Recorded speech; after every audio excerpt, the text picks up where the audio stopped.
नौसेना में युवाओं को जोड़ने के अपने मिशन में नौसेना प्रमुख एडमिरल हरि कुमार पहले उत्तर पूर्व में मणिपुर नागालैंड होते हुए अब लद्दाख पहुंचे हैं। आपसे जानना चाहूंगा, आप श्रीनगर होते हुए करगिल में आपने वहां पे श्रद्धांजलि दी और अब यहाँ लद्दाख में वॉर मेमोरियल में जिन शहीदों ने पाकिस्तान चीन के खिलाफ ऑपरेशन में हिस्सा लिया उनको श्रद्धांजलि दी। किस तरह का अनुभव आपका रहा है पिछले 2 दिनों का? बहुत बढ़िया एक्सपीरियंस रहा। ये श्रीनगर से यहाँ आते आते एक तो सबसे पहले मेरे को जो दिखाई दिया, जब प्रोग्रेस जो हुआ है पिछले 4 साल में, तो यहाँ इतना डेवलपमेंट हुआ है, इतना कंस्ट्रक्शन हुआ है, इतना नया बिल्डिंग्स आ गया और काफ़ी प्रोग्रेस है। अभी टूरिस्ट भी काफ़ी लोग आ गए हैं। सो मेरे ख्याल से बहुत ही अच्छा प्रोग्रेस रहा है। और दूसरी चीज़ ये है कि यहाँ जब रोड से आते हैं तो बीच बीच में मॉन्यूमेंट्स दिखाई देते हैं जो हमारे शहीदों के लिए बनाए हुए हैं।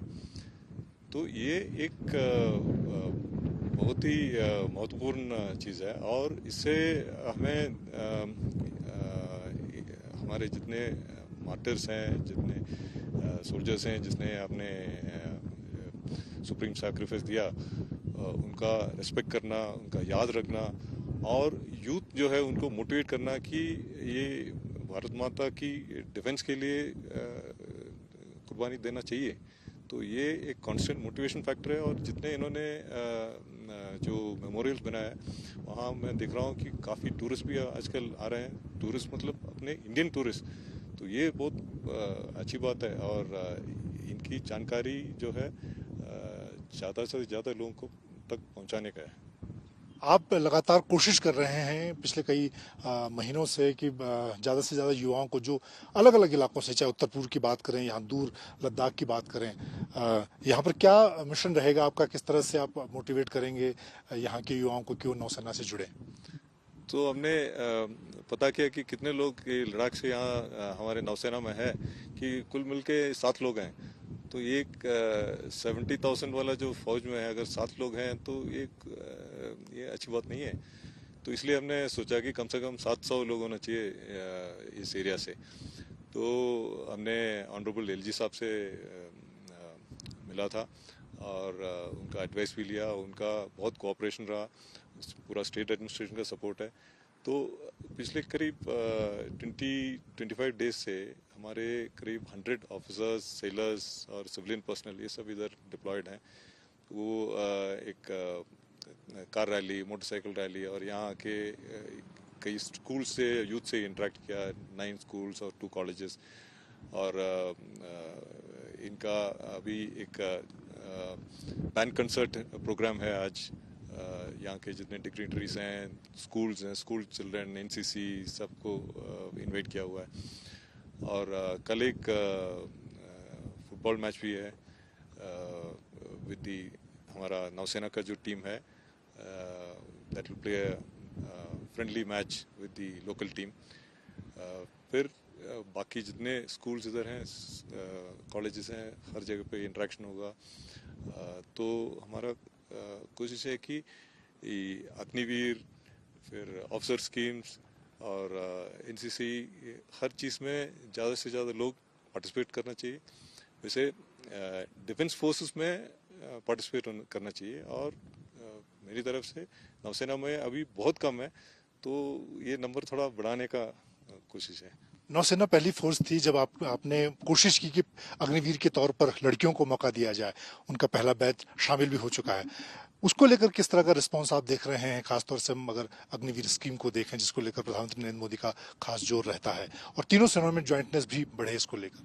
तो ये अग्निपथ स्कीम बहुत अच्छा स्कीम है और हमारा first batch already pass out हो चुका है और अभी ट्रेनिंग कर रहे हैं कोचिन में।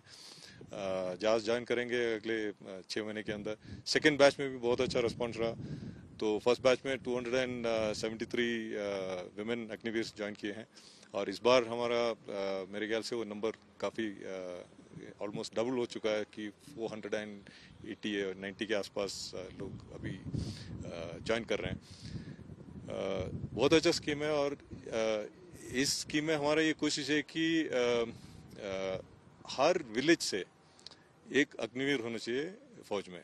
मतलब अभी हमारा जो नंबर्स हैं करीब 656 डिस्ट्रिक्ट से रिप्रेजेंटेशन है नेवी में, तो इसको बढ़ा के not only every district but every village. तो ये हमारा प्रधानमंत्री जी का विजन है। तो तुरंत तो नहीं होगा, लेकिन अगले 4-5 साल में होना चाहिए। तो ये कोशिश है। एक सवाल ज्वाइंटनेस को लेकर, हमने देखा कि आपने श्रीनगर में जैसे मार्कोज के बीच पे आप गए, हमने देखा कि अगर हम इस इलाके में बात देखें, आपका किस तरह का अनुभव रहा ज्वाइंटनेस को लेकर? हमने देखा कि नेवी के जो एसेट थे उनका इस्तेमाल यहाँ भी हुआ, पीएटाई की बात करें या ड्रोन्स की बात करें, किस तरह से फ्यूचर आप देख रहे हैं कि नौसेना की जो एसेट हैं, सेना के हैं, उनका साझा ज्वाइंट इस्तेमाल हो? तो जॉइननेस का रास्ता, आगे का जो रास्ता है वो जॉइननेस का ही है। तो हम अभी कोशिश कर रहे हैं इंटीग्रेशन और एक साथ मिलके काम करने का, जो प्रोसेसेस वगैरह जो है। तो जो भी सर्विस के पास जो एसेट्स है वो सिर्फ वो सर्विस का एसेट नहीं है, वो नेशन का एसेट है। तो अगर उस एसेट का कोई कैपेबिलिटी है जो दूसरा सर्विस यूज कर सकता है, तो क्यों ना यूज करके देश के लिए फायदा रहेगा। तो ये जो पीएटाई जो है उसमें बहुत अच्छा कैपेबिलिटी है, सी गार्डियन में बहुत अच्छा कैपेबिलिटी है। तो ऐसे नहीं है कि वो सिर्फ सी में यूज कर सकता है, उसको लैंड में भी यूज कर सकता है, क्योंकि उसका सेंसर बहुत अच्छा है। तो इसलिए जब जरूरत पड़ा तो पहले हमने पीएटाई को यूज किया, फिर सी गार्डियंस को यूज किया, और उससे बहुत पहले जब ये मरीन कमांडर्स की एक्सपर्टीज की जरूरत पड़ी, मतलब ये श्रीनगर और पंगांग सो वगैरह में इनका जो एक्सपर्टीज है उसको यूज करना था, तो उसके लिए भी हमने इनको डिप्लॉय किया। तो फाइनली हम जो देख रहे हैं कि जब हम एक साथ मिलके इंटीग्रेट होके और जॉइननेस की तरफ जा रहे हैं, तो कैपेबिलिटी जो है वो काफ़ी गुना बढ़ जाता है। तो उससे जो इफेक्ट फाइनली जो प्रोड्यूस होता है, it is much more than just adding up, it is a multiplication factor जो हो जाता है। तो फ्यूचर में भी आप देखते हैं कि जो नए एसेट होंगे, चाहे नौसेना के हम, चाहे ड्रोन्स की बात करें या दूसरे, उनका भी इस तरह से फोर्सेज में ज्वाइंट इस्तेमाल होगा? 100%। जो भी एसेट हम इंटर करेंगे वो सब इंटीग्रेट कराएंगे, फिर जॉइंट एफर्ट, जॉइंट प्लानिंग होगा, ताकि जो इफेक्ट जो होगा उसका, जब हम उसको अप्लाई करेंगे, वो काफ़ी मल्टीप्लाई होके काफ़ी स्ट्रांग रहेगा। बहुत धन्यवाद।